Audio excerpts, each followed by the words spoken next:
All right, mathletes, here we are looking at 9.1 polar coordinates. Okay, so polar coordinates is going to be a variation of graphing on our traditional XY axis, where our X value comes first and our Y value comes next. X is our horizontal positioning, Y is our vertical positioning. So now with polar coordinates, how we dictate this is that our pole, it correlates to our origin on our Cartesian plane, and our polar axis correlates to our x-axis. Okay? And now we're going to define points by their radius or their distance away from our pole, so that's r, and the theta at which it has turned or rotated away from our polar axis. So how is that going to change up some things?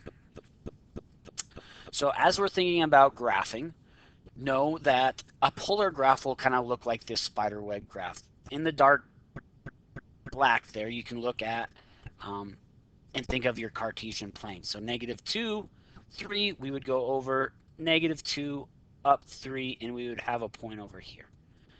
Okay. Well, in polar coordinates, okay, we got to think that 4 is our radius, okay, or our distance out from our pole, and our theta is pi over 6. So I kind of think, I read these kind of backwards. It's easier for me to graph by rotating first and then extending out, because I kind of imagine standing at the pole, and if I wanted to go to my final location, I would rotate in the direction I want to go. So pi over 6 is going to be here. Each one of these increments is pi over 12. Okay, so then this is pi over 12. So this ends up being 2 pi over 12 or pi over 6. So if we graphed 4 pi over 6, it's got to be on this line, and we go out 4 away. So this is 1, 2, 3, 4. So that is the point 4 pi over 6 in polar form. So what happens if our r value is negative? Well, when you're plotting negative r values, again, think about the rotation first. You'll rotate through theta, but instead of walking forward, you end up walking backwards in the opposite direction of your positive angle. Okay, so let's see how this is going to work here. So if we have -4, 7 pi over 6. So I think about 7 pi over 6, so that's a pi over 6 more than pi. So this was pi. So then this is 7 pi over 6. Okay. So our positive direction is out this way. Okay. But since our radius is -4, we are going to end up going 4 backwards. So that's 1, 2, 3, 4. So right there is our point P, where it's -4, 7 pi over 6.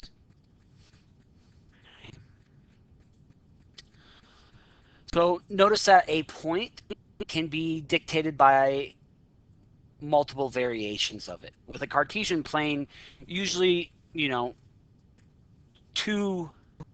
point like 2, 4, you're not going to name it anything else, right? Even if you did like 4 over 2 and 8 over 2, yes, it looks different, but it represents the same point. It's just not reduced. Whereas we're thinking with polar coordinates, okay, we can have a positive way of saying a point, okay, and we could also have a negative way of saying that point as well using a negative r value. We know we just need to adjust, so notice how these are different. We just need to adjust by pi, because as we're thinking about our point, if we go in the opposite direction, well, the opposite direction is a 180-degree turn, or a turn of pi. So as we're thinking of this with radians, which polar coordinates often are, okay, we are going to adjust it by a pi. Okay. So if we're given a point 2 pi over 3, we should be able to give it in multiple forms. Okay. Form A says we want to look at this point 2 pi over 3, and we want to give it a theta that is between 2 pi and pi over 4. So that's just adding a revolution to it. So as I think about that, okay, my 2 is not going to change, but my pi over 3, okay, that helps us kind of graph this, right? Pi over 3 would be here, and 2 away over there.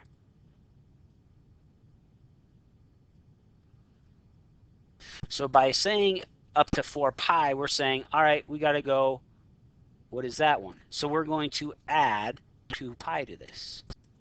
So when we add 2 pi to that, okay, that's 6 pi over 3. So then we're going to get 7 pi over 3, and that radius of 2. Okay.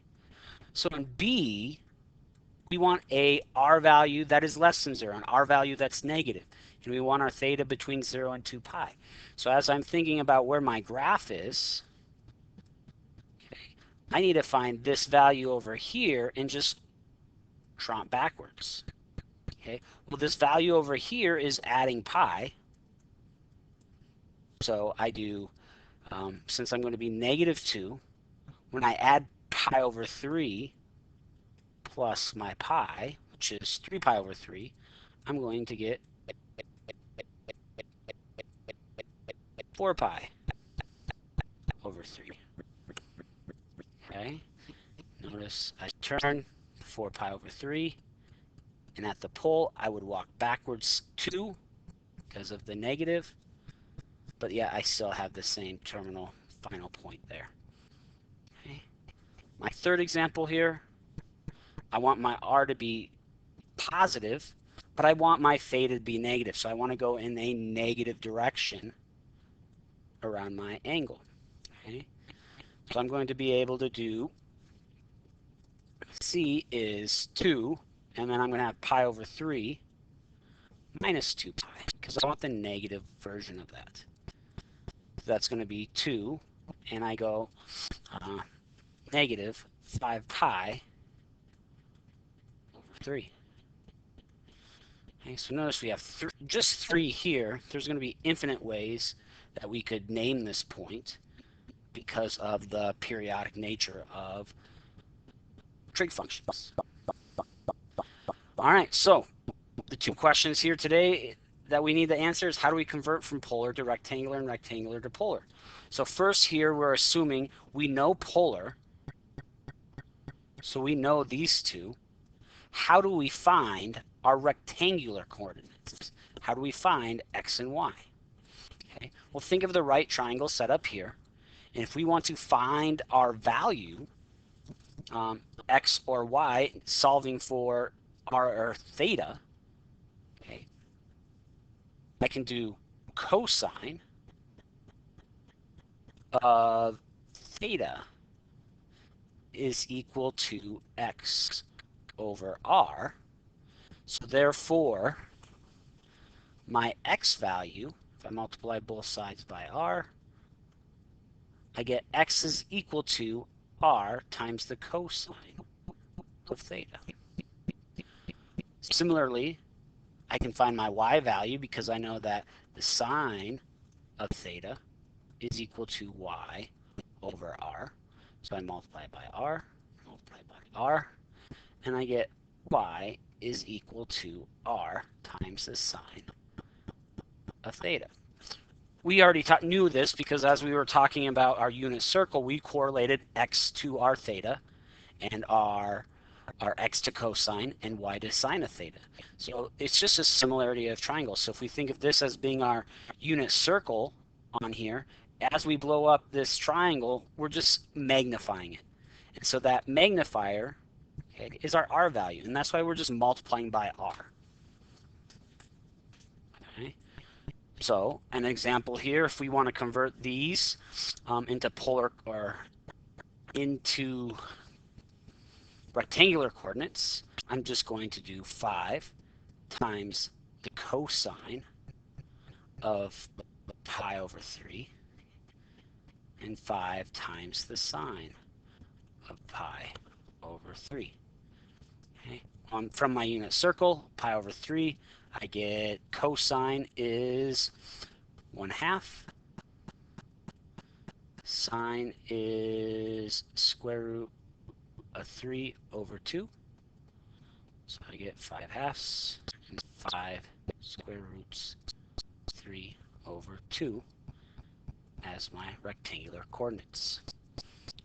Similarly with B, okay, I have -4 times the cosine of 5 pi over 4 and -4 times sine of 5 pi over 4. -4. Cosine of 5 pi over 4 is a quadrant 3, so we get negative square root of 2 over 2 for both our values.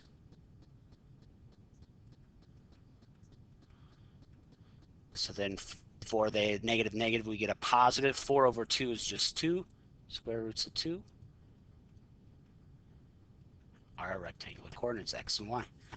Okay. So then for the next one is going now from rectangular. So now we know our x and y coordinates, and we want to find r and theta. Well, r is going to be related to our third side of a triangle, so we can get r from our Pythagorean theorem, x squared plus y squared. Our theta, notice, is equal to the tangent of y over x. So then to find theta, we get tangent, inverse tangent of theta is equal to, y over x is equal to our theta. But we have to be careful, because remember, if we do inverse tangents, they only live on the interval of negative pi over 2 to pi over 2, so we have to adjust for our quadrant. Okay, so that's a thing we have to be really careful of here. So in our example, this kind of breaks down the step of making sure that we adjust for that quadrant. So make sure you plot the point first, so then you know what quadrant it should be in so that you can adjust for it. Okay, compute your r using your Pythagorean theorem. Find your theta by doing your inverses. Quadrant 1, you don't have to do anything. Quadrant 2, you have to add pi. And for quadrant 3, okay, you have to add pi as well. And quadrant 4 is just that angle. So here, as for our quadrant 2 angle, I'm going to do -3 squared plus 4 squared equals r squared. Well, this is 25, which is equal to r squared. So r is equal to 5. Inverse tangent of y over x. So y is 4 over -3. Okay. So I use my calculator on this because this isn't a typical one on the unit circle, and I get a decimal of 0.927. Okay. So remember that when this is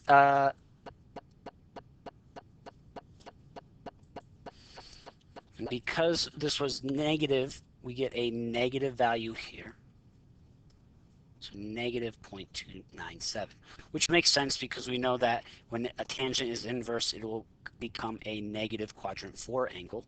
So if we want it to be a quadrant 2 angle, we have to add pi to it. So we add pi, and so we find that our theta is equal to 2.214. Okay, so our r is 5. 2.214 is my polar coordinates for the coordinates -3, 4 in our rectangular form. That concludes our notes today. Please highlight any questions and bring them to class.